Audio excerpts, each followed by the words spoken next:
Kembali di Bincang Pagi pemirsa, sebelum jeda tadi Mas Fadli dari Perludem menyatakan bahwa mahar politik ini bisa muncul dari inisiatif si bakal calon, tapi juga bisa muncul dari partai politik yang memang ingin menyuburkan mahar politik ini.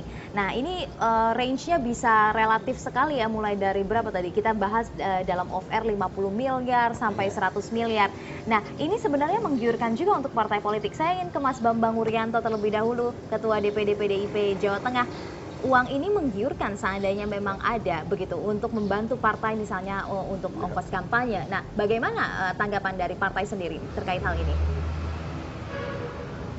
Terima kasih Mbak. Yang namanya uang siapapun hari ini pasti menggiurkan. Karena hari ini siapapun yang nggak punya duit itu juga dilecehkan, kan begitu. Soal uang itu adalah soal yang menarik. Tetapi satu hal sebagai seorang kader partai, maka perintah ideologis itu harus diterima. Jadi partai ini, Ibu Ketua Umum memerintahkan bahwa partai ini dipimpin oleh ide. Setiap kadernya harus dihikmati oleh ide dan bersedia memikul ide sekaligus membumikan ide. Dalam konteks ini, maka saya akan mengatakan bahwa karena perintah ideologis ini, setiap kader partai tugas pertama dan paling utama adalah menambah energi, menambah tenaga kaum marhen. Oleh karena itu, kalau kami mengambil dari bawah, maka itu berarti kami menghancurkan tenaga kaum marhen. Dipimpin oleh ide inilah, dihikmati oleh ide inilah, dan kita bersedia memikul ide inilah dan membumikannya. Memikul inilah yang kemudian menjadi roh kami. Karena bagi kader partai itu adalah way of life, Mbak. Jadi bukan hanya sekedar suka tidak suka, tapi inilah bagian daripada way of life kami. Begitu Mbak, kira-kira. Itu soal idealisme ya. Tapi kalau tadi sempat disebut angka mencapai 50 sampai 100 miliar itu bisa membantu misalnya ongkos kampanye yang cukup signifikan. Kalau saya ingin tanyakan ke Pak Mas Bambang, kalau dari PDIP sendiri terutama di Jawa Tengah itu ongkos pilkada misalnya itu mencapai berapa sih sebenarnya? Kalau pilkada dengan sistem yang kemarin Mbak, itu rata-rata sekitar 8 miliar. Tergantung race-nya. Kalau pertempurannya kompetisinya keras, itu ya sampai 10 miliar, sampai ke 15 miliar. Tapi kalau kompetisinya landai, itu ya 6 sampai 8 miliar. Itu oke lah. Itu per apa ya Pak? Dan itu menjadi periode, ya. Per apa? 6 sampai 8? Itu adalah yang kemarin Mbak. Sistem yang kemarin. Sistem yang sekarang kan berubah Mbak. Sistem yang sekarang itu relatif lebih rendah pasti biayanya. Karena sebagian besar biaya itu ditanggung oleh APBD. Oleh karena itu juga pasti tidak terlalu besar. Jadi kira-kira bangsa 2-3 miliar mungkin sudah oke lah itu kira-kira Mbak. 2 sampai 3 miliar, terus terang angka ini cukup mencengangkan kalau saya dengar dari PDIP. Apakah Nasdem punya hitung-hitungan yang sama untuk ongkos pilkada juga sekitar itu atau perhitungannya berbeda? Kalau kita bicara ongkos yang dibutuhkan ya untuk proses pencalonan kemudian sampai itu kan sebenarnya di luar kampanye itu. Betul. Di luar biaya campaign. Biaya campaign kan besar. Ya. Misalnya mereka perlu di media, lalu di televisi, radio dan macam-macam itu saya kira biayanya besar. Ya. Kemudian ini kan di luar mahar yang kita maksud. Ini kan biaya pelaksanaan. Tapi kalau mahar bisa jauh di atas itu.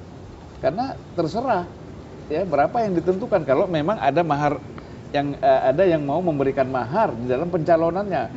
Nah oleh karena itu saya setuju bahwa biaya itu sekitar segitulah rata-rata ya kalau dalam situasi sekarang. Tetapi yang menjadi persoalan ketika calon ini kemudian harus ditentukan dia harus membayar mahar berapa, ini yang paling bahaya. Yang kita sedang diskusikan kan gitu. Nah, oleh karena itu bagaimana kita mengatasi persoalan ini? Karena harapan kita seperti tadi disampaikan oleh Mas dari Perludem bahwa kita mengharapkan tanpa mahar ini lalu kepala daerah ini bisa bekerja dengan baik, dengan jujur ya. Nah kemudian kita juga nggak yakin apa betul bahwa kalau mereka tidak memberikan mahar, mereka pasti bekerja dengan baik. Nah ini masih, walaupun kemungkinannya ya, kemungkinan bahwa dengan mereka tidak mengeluarkan mahar itu kemungkinan melakukan Betul. Korupsi itu lebih kecil. Iya, Bang Zulfan, pertanyaan saya mengenai ongkos politik ini terkait adalah sebenarnya jika kemudian ongkos politiknya begitu besar, kemudian mahar politik juga begitu besar, artinya mahar politik itu bisa mengcover biaya yang dibutuhkan ongkos politik tersebut. Bagaimana Nasdem memastikan bahwa tanpa adanya mahar politik itu Nasdem sudah bisa mengcover sendiri pengeluaran yang dibutuhkan, entah itu kampanye, ongkos politik lainnya? Ya bisa. Pertama, terus terang saja, kita kan harus fair bahwa tidak bisa dilepaskan misalnya orang kenapa mau dicalonkan oleh Nasdem? Pertama pasti dia terdengar. Ini dimulai ketika pencalekan dulu, ya. Nasdem itu tidak menarik uang sama sekali dari caleg-caleg. Nah, dan mereka nih calon-calon pilkada dengar, oh enak. Artinya apa? Bahkan caleg DPR RI dan sampai ke daerah itu disupport oleh partai. Jadi sumber dananya pure murni dari partai? Iya. Ya kan kita banyak kawan-kawan yang simpatik segala macam, kader-kader ya yang memang ingin mereka supaya partai ini besar. Nah sekarang kan terus terang aja orang melihat Nasdem ini punya prospek yang bagus ke depan. Tentu orang ingin bergabung kan itu. Okay. Nah, jadi oleh karena itu pembiayaan Nasdem ini tentu secara pribadi ya, secara pribadi si calon itu juga ada uangnya untuk dia maju. Tetapi kalau surveinya bagus, kualitasnya bagus, dia mampu memimpin, uangnya nggak ada gimana? Ya Nasdem harus support yang itu. Oke. Nah Mas Fadli ini menarik. Ini kita bicara soal idealisme yang sudah kita dengar dari Bang Zulfan dan juga Mas Bambang. Tapi kita tahu bahwa dalam partai itu ada struktur pusat hingga daerah. Pemainnya mungkin saja tidak di pusat, tapi di daerah. Tapi mungkin juga tidak di daerah, tapi di pusat. Nah, pemetaan pemain-pemain ini dan permainan mahar politik ini apa yang Anda baca analisanya? Ya, terkait dengan mahar politik ini kan sebenarnya ada di tahapan pencalonan. Nah, oleh sebab itu sebenarnya tantangannya bagaimana partai politik bisa menyiapkan suatu mekanisme pencalonan yang fair, yang terbuka, yang demokratis, tidak hanya bagi kadernya, tapi juga bagi setiap individu yang mempunyai kualitas yang baik untuk menjadi bakal calon kepala daerah. Kita sempat punya mekanisme uji publik, Bang Zulfan, di Perpu 1 2014 sebelum kemudian direvisi menjadi Undang-Undang 8, akhirnya uji publik hilang. Nah, harapan ketika ada uji publik ini adalah adanya suatu mekanisme pencalonan bakal calon kepala daerah yang lebih terbuka bagi siapa saja. Artinya indikatornya jelas. Apa sih indikator untuk memilih seorang menjadi bakal calon kepala daerah oleh suatu partai politik? Apakah tingkat keterpilihannya, popularitasnya, kemampuannya, pengalaman, dan lain sebagainya. Makanya kita harapkan ada suatu mekanisme pencalonan yang terbuka. Terkait dengan mekanisme di mana sih sebenarnya permainan praktik mahar politik itu, apakah di DPD, apakah di DPP, dan lain sebagainya. Menurut saya memang bisa saja itu permainan bertingkat.